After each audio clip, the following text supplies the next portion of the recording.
अभिनंदन। अगस्त का माह भारत की स्वतंत्रता पर्व का माह है।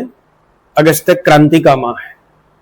स्वतंत्रता पर्व के इस माह की मैं समस्त भारतीयों को बधाई प्रेषित करता हूं, हार्दिक अभिनंदन करता हूं और स्वतंत्रता संग्राम सेनानियों की पुण्य स्मृति में अपना श्रद्धा सुमन अर्पित करता हूं। आज एक छोटी चर्चा उस भोर के प्रथम किरण की 15 अगस्त 1947 की, जब स्वतंत्रता का सूर्य भारत की धरती पर अपनी प्रथम किरण बिखेरा। आप सब जानते हैं 14 अगस्त की मध्यरात्रि से ही सत्ता हस्तांतरण की प्रक्रिया आरंभ हो गई थी। संविधान सभा ने सत्ता हस्तांतरण की औपचारिक प्रक्रिया पूर्ण कर ली थी। 15 अगस्त 1947 प्रातःकाल से ही आरंभ हुआ समारोहों का। प्रथम समारोह वायसराय भवन में, जिसे आज हम राष्ट्रपति भवन के नाम से जानते हैं, लगभग 8:30 बजे आरंभ हुआ। लगभग 500 मेहमान, जिसमें अनेक भारतीय प्रतिनिधि थे, इस ऐतिहासिक क्षण के दृष्टा बन रहे थे। सर्वप्रथम H.J. कानिया जी, सुप्रीम कोर्ट के मुख्य न्यायाधीश, प्रथम भारतीय न्यायाधीश, उन्होंने लॉर्ड माउंटबेटन को गवर्नर जनरल के पद की शपथ दिलाई। याद रखें, संविधान सभा ने गवर्नर जनरल को स्वतंत्र भारत के प्रथम गवर्नर जनरल के रूप में नामित किया था। इस रूप में वे गवर्नर जनरल के पद की शपथ ले रहे थे, लेकिन ऐतिहासिक तथ्य यह है कि वे अपनी शपथ में ब्रिटिश सम्राट और उसके उत्तराधिकारियों की निष्ठा पूर्वक सेवा करने के नाम पर शपथ ले रहे थे। ऐसा क्यों हुआ? यह एक ऐतिहासिक तथ्य है। इतिहास के अध्येताओं को मैं इस विषय पर अध्ययन करने के लिए प्रेरित कर रहा हूं। सामान्य जिज्ञासुओं के लिए यह एक तथ्य है। इसके बाद गवर्नर जनरल ने कैबिनेट के सदस्यों को शपथ दिलाई। सर्वप्रथम प्रधानमंत्री जवाहरलाल नेहरू को, उसके बाद सरदार पटेल जी, डॉक्टर आजाद, डॉक्टर अबुल कलाम आजाद और सरदार बलदेव सिंह जी, आदि आदि। कैबिनेट की सूची में जो नाम था, उसमें एक नाम जगजीवन बाबू का था, किंतु जगजीवन बाबू स्वास्थ्य कारणों से उपस्थित नहीं थे। वे हॉस्पिटल में थे, इसलिए उस दिन, ऐतिहासिक दिन, वे शपथ लेने से वंचित रहे थे। जवाहरलाल नेहरू ने सत्यनिष्ठा की शपथ ली। सरदार पटेल ने ईश्वर के नाम पर शपथ ली। सभी ने भारतवासियों के सेवा करने की शपथ ली। यद्यपि भारत का अपना संविधान तैयार नहीं था, इसीलिए यह शपथ भारत शासन अधिनियम 1937 में उल्लिखित शपथ के प्रावधान के अनुरूप तैयार की गई थी। उसमें थोड़ा परिवर्तन कर शपथ ग्रहण के बाद लॉर्ड माउंटबेटन ने स्वतंत्र भारत के प्रथम गवर्नर जनरल के रूप में समारोह को संबोधित किया। 15 अगस्त 1947 का दूसरा समारोह आयोजित हुआ, ध्वजारोहण का। ध्वजारोहण समारोह संसद भवन पर आयोजित हुआ। संसद भवन के गुंबद पर ध्वज स्थापित किया गया और भारतीयों के प्रिय, देश के प्रथम प्रधानमंत्री के रूप में जवाहरलाल नेहरू ने ध्वजारोहण किया।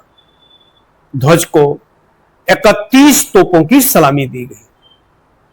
इस संदर्भ में एक विशेष तथ्य उल्लेखनीय है। 15 अगस्त 1947 को लाल किले पर ध्वजारोहण नहीं हुआ। लाल किले पर पहली बार ध्वजारोहण अगले दिन अर्थात 16 अगस्त 1947 को किया गया। यह एक ऐतिहासिक तथ्य है। इतिहास के विद्यार्थियों को इसे विशेष रूप से ध्यान देना चाहिए। अब बारी थी एक सार्वजनिक समारोह की। 15 अगस्त का पहला सार्वजनिक समारोह सायं 5 बजे आयोजित हुआ। यह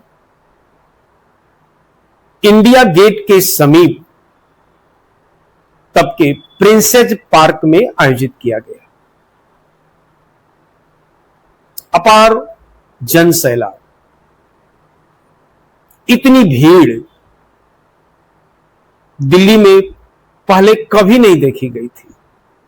न केवल दिल्लीवासी थे, न केवल शहरवासी थे, नगरवासी थे, बड़ी संख्या में गांव के लोग इक्का गाड़ियों पर, बैलगाड़ियों पर और बड़ी संख्या में पैदल चल करके इस समारोह के साक्षी बनने, इस समारोह में भागीदार बनने के लिए पार्क में उपस्थित थे। लगभग 1 लाख से अधिक की भीड़ थी। जाने का कोई रास्ता नहीं था। सरकारी आयोजन के लिए जो भी बैरिकेडिंग की गई थी वह सब ध्वस्त हो चुकी थी। आज उत्साह था स्वतंत्रता का। वर्षों की साध पूरी हो रही थी। जनमानस में अपार उल्लास था। इस उल्लास में कहीं कोई बाधा नहीं थी।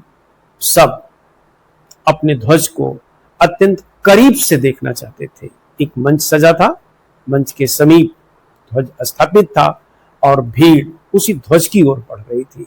जिसे जहां मौका मिला वही बैठ गया। क्यों? क्योंकि आगे चलने की जगह ही नहीं थी। लोग इतने सटकर बैठ गए कि कोई उसे पार करने की स्थिति में नहीं रह गया। अपार भीड़। लगभग सायं 5 बजे सबसे पहले कैबिनेट का दल मंच पर उपस्थित हुआ, नेहरू जी प्रधानमंत्री जी के साथ। इसके बाद विशिष्ट जन पधारे।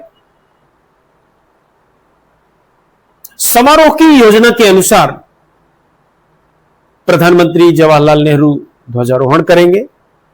ध्वज को 31 तोपों की सलामी दी जाएगी।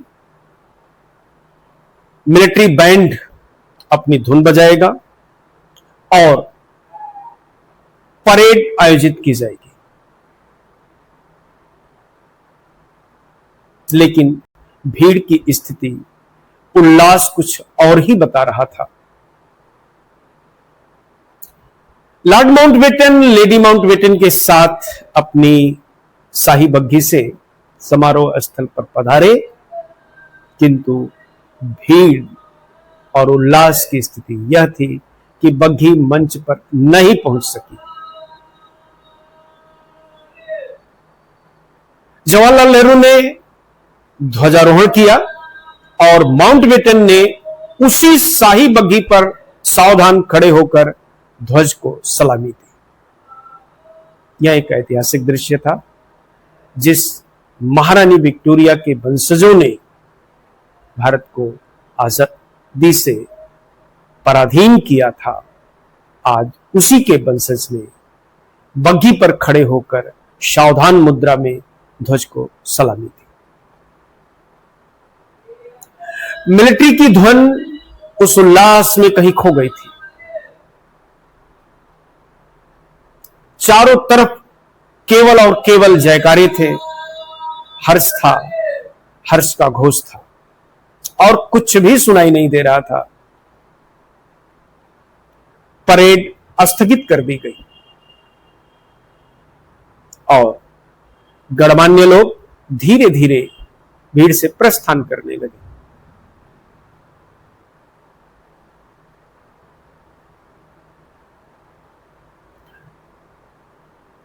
इस समारोह में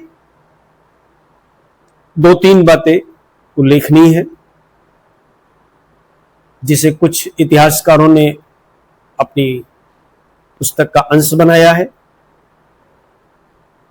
पहला उल्लेखनीय है, उस भीड़ में माउंटबेटन की पुत्री थी जो मंच पर जाना चाह रही थी, किंतु भीड़ के कारण मंच तक नहीं पहुंची और वही भीड़ पर बैठ गई। बाद में उसे जवाहरलाल नेहरू ने पहचाना और मंच पर बुलाया तो वह अपने पैर की चप्पल उतारकर हाथ में ली और भीड़ से होते हुए किसी तरह मंच पर पहुंचे। यद्यपि यह वर्णन एक प्रतीकात्मक है, किंतु वह ब्रिटिश सत्ता जो भारतीयों को अपने पैरों तले रौंदा करती थी, आज उसे स्वतंत्रता का सम्मान करना पड़ रहा है। एक दूसरा उदाहरण है, उस भीड़ में रंजीत लाल नाम के एक किसान भी थे। हरियाणा से आए थे और अपने साथ खाने पीने के लिए सूखी रोटी पोटली में बांध कर लाए थे। भीड़ इतनी थी कि पोटली खोलने की जगह नहीं थी। वह बिना सूखी रोटी खाए ही स्वतंत्रता के इस उत्सव को आनंद पूर्वक निहारते रह गए। यही चाह थी, जिन पेटों में भूखी रोटी की चाह थी, भूखी रोटी भी नसीब नहीं हो रही थी।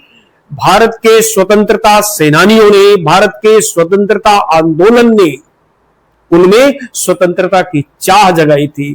भारतीय स्वतंत्रता आंदोलन का यह एक सबसे ऐतिहासिक महत्वपूर्ण बिंदु था।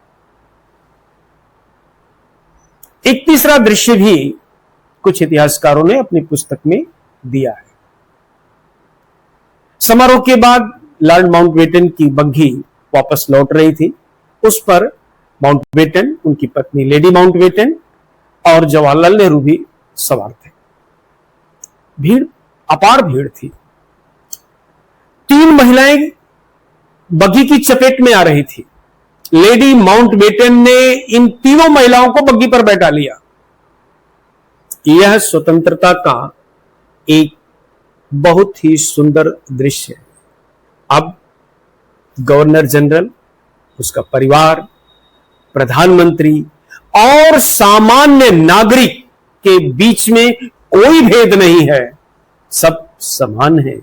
यही तो स्वतंत्रता का मूल मंत्र है और इसी स्वतंत्रता के लिए भारतवासी, भारत के प्रिय स्वतंत्रता सेनानी लगातार प्रयत्न कर रहे थे।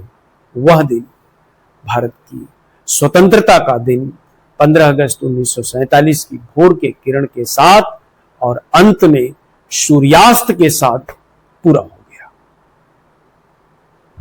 अभिनंदन।